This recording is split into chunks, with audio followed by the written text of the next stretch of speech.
We have to. The new law that has come out about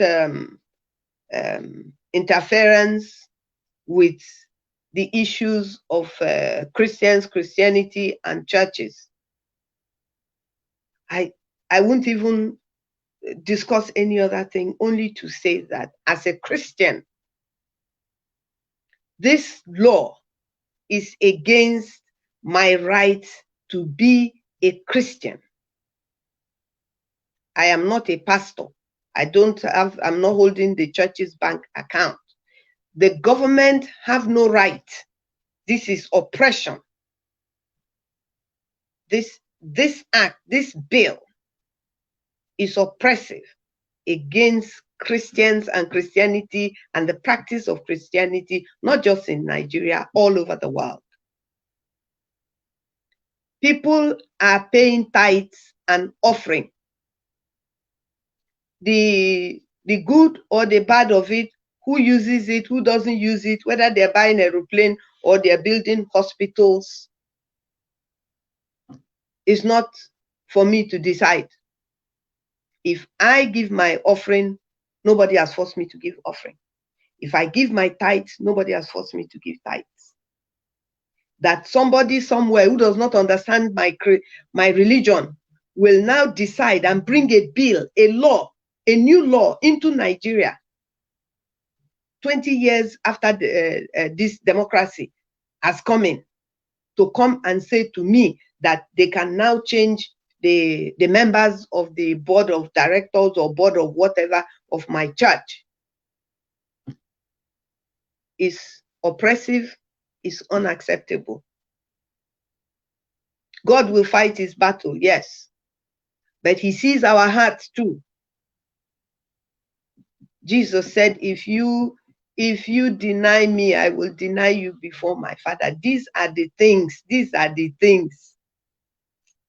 As Christians, these are the things. These are the meaning of these things. That's why the Bible is applicable even today. If you keep quiet, if you say, na true, na this, na that, you are making a decision, you're taking a stand. And it is only God that will tell you whether you have made the right decision or the wrong decision. But as a Christian, I know and I believe, and I object to it, that no government have a right to oppress the way or take away my right to do what I believe I am doing in what I believe in, which is that Jesus is the Son of God.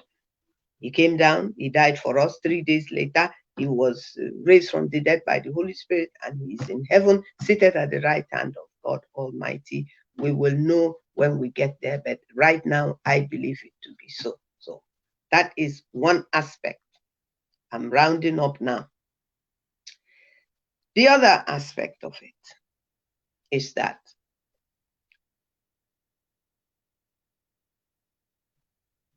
the killings. Boko Haram is a terrorist group. Bandits or Fulani headsmen or strangers, wherever they've come from, Libya, non-Nigerians, non-indigens, all these things, non-citizens that are coming in to Nigeria to kill people. The government of Nigeria, the president, the chief of army staff, of recent, the IG of police, and even the president have said that he had tried, that is, he as a person, that he had tried his best. He said those things. If these things are said by these people in power, then it is also true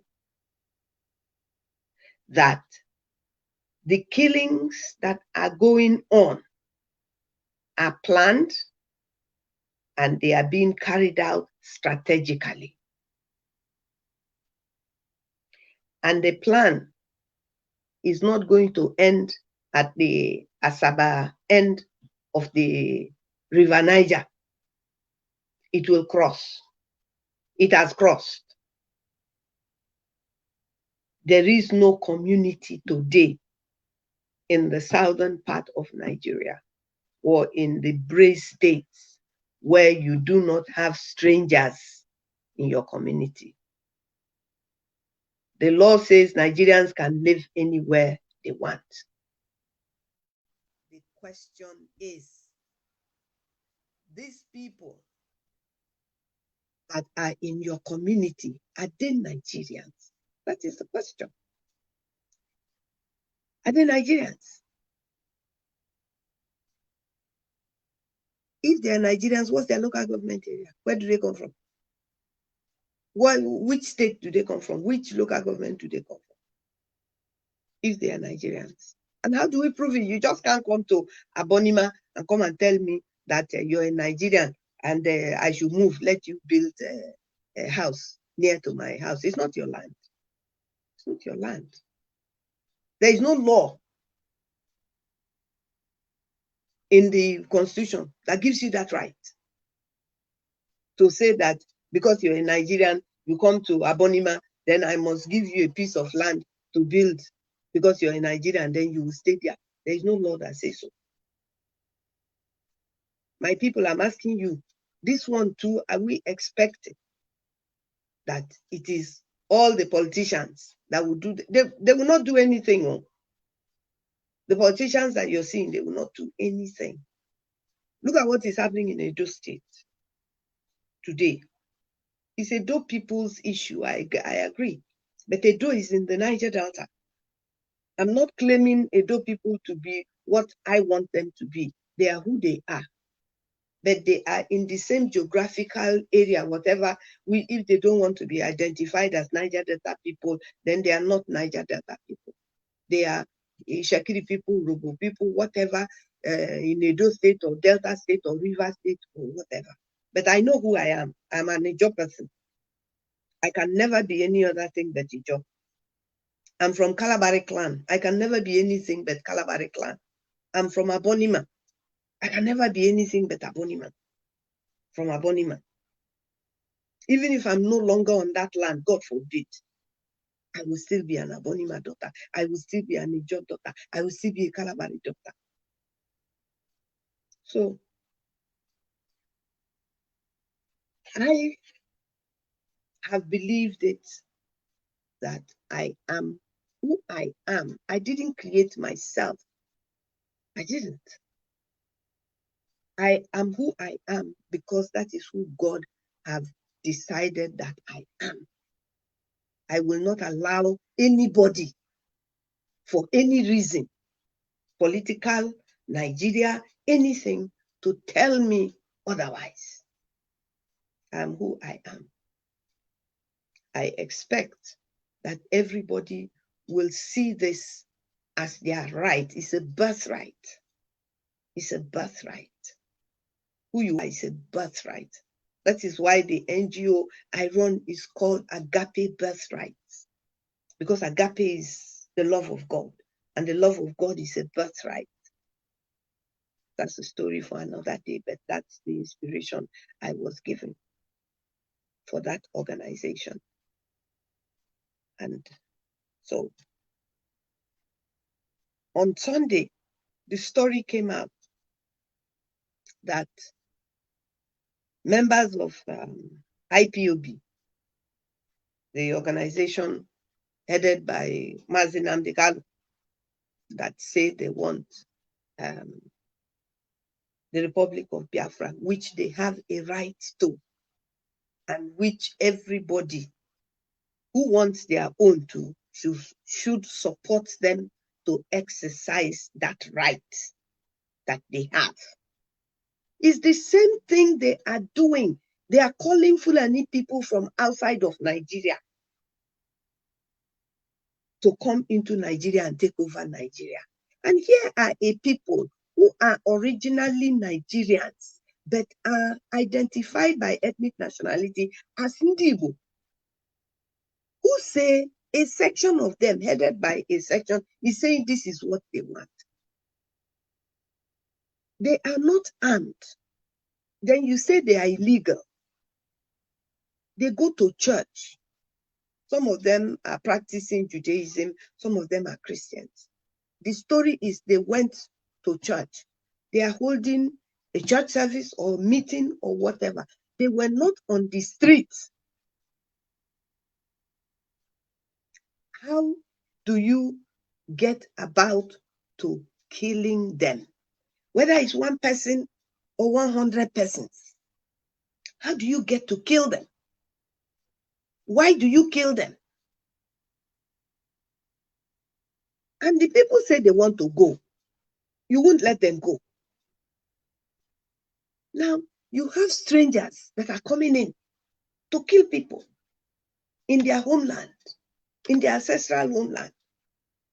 Then you have someone telling the Nigerians who are saying, no, we don't want this, that they should either give up their land or give up their life.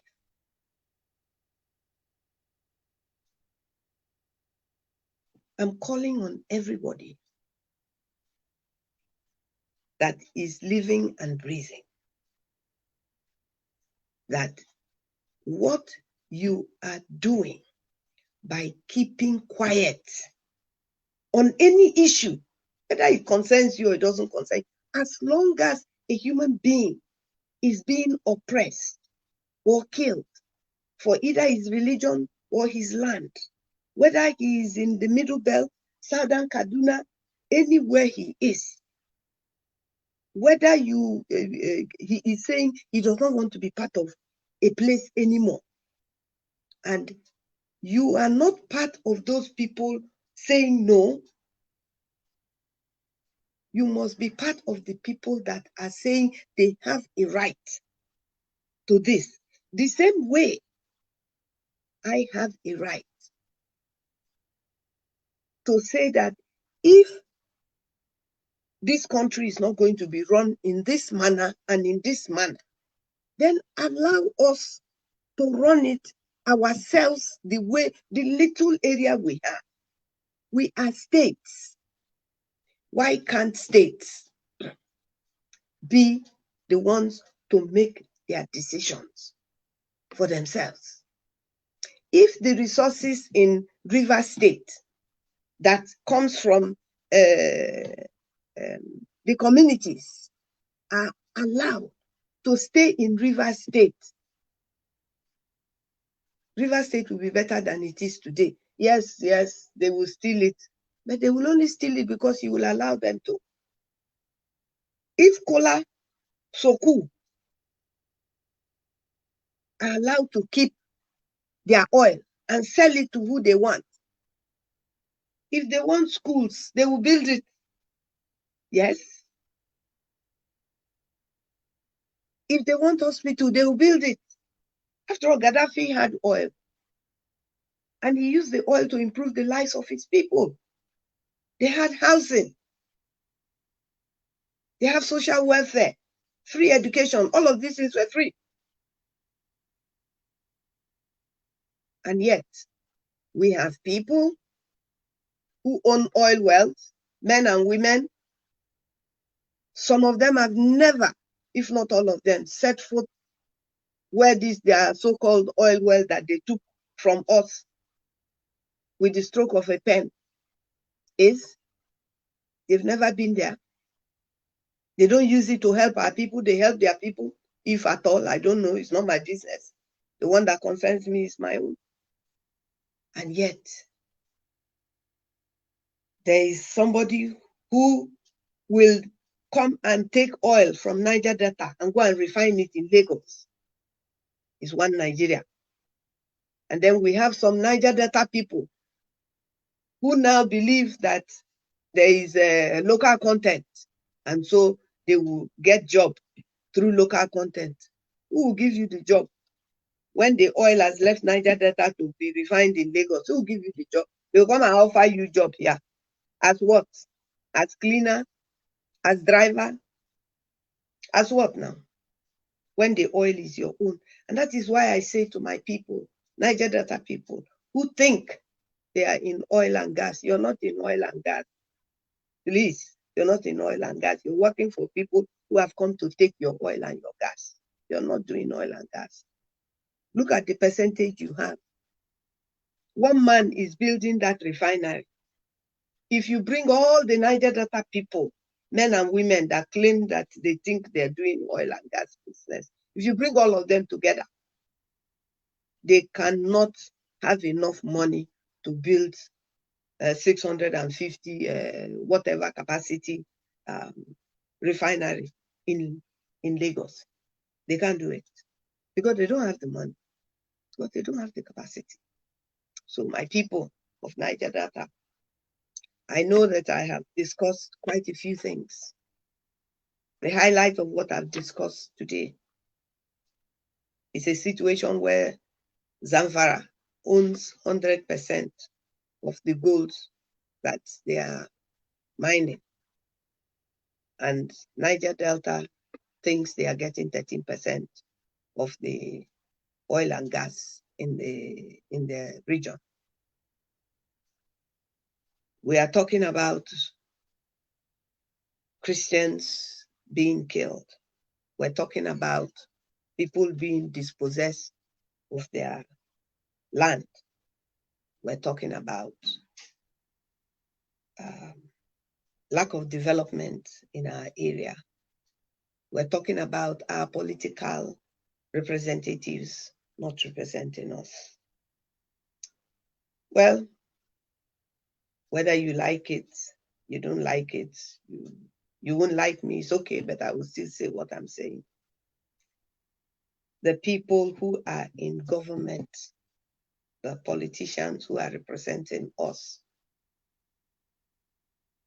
definitely you do not any longer have our confidence. You don't have our confidence. We're not confident in what you're doing. If you are not going to work with the people that you claim you are governing, if you're not going to work with us, if you're going to make all the decisions by yourself, you're making it for yourselves. You're making it for yourselves. Inasmuch as I will not encourage us to work against our region. Please listen to me very carefully here so that I'm not misunderstood. The region. We will not work against ourselves, you and I. But we will be able to stand up and tell the people who are representing us that we have no confidence. We have no confidence. You have to have confidence. We have no confidence in them. With what is being demonstrated, how can anybody in their right mind today, look at what is happening in Nigeria, what has happened in the past, the elections we had in Rivers State, the way we were overtaken by the military, the killings that went on, that politicians are still thinking today that there is going to be a 2023 election and that they have targeted positions, political positions, selective positions for themselves, whether they're going to move from one place to the other, to Senate or to a House of Rep or to governor or to vice president or even president or whatever the case may be. You're there for yourself. And today I may be the only person, I may be the bad person, I may be the only person. I'm not talking out of bitterness. I'm talking out of, I am angry that we find ourselves at this level of impoverishment. None of us have any business with poverty. None of us. None of us have business with lack of good healthcare, lack of education and infrastructure. All of these things are not things that we should be begging our politicians to provide for us. It is our right, and the means to provide it is there. the electorate has been turned into a beggar. It is wrong. It is wrong. One day, I may be the only person that knows it today, but I'm very sure that not too long from here, the youth and the women of the Niger Delta region will see it, and we will rise. We'll put our red boots on, and we will march, and we will make you to do what you have to do. It is either you do or you leave. People of Niger Delta, people of Southern Nigeria have spoken. I will speak again as long as I know that what I'm saying is the truth. I will continue to speak. On that note, I thank you very much for the ones that have stayed and listened. I've seen the messages that you have sent in. But of one thing I am sure, that if we know that we are on the path of truth, at the right time, and it won't be long from now, at the right time, we will rise. And when we rise, the God we serve will be in front of us. He will be behind us. He will be by our side. We will not be enslaved, either by our own people or by strangers. We shall not be enslaved. Thank you very much. My name is Annkio Briggs, and you've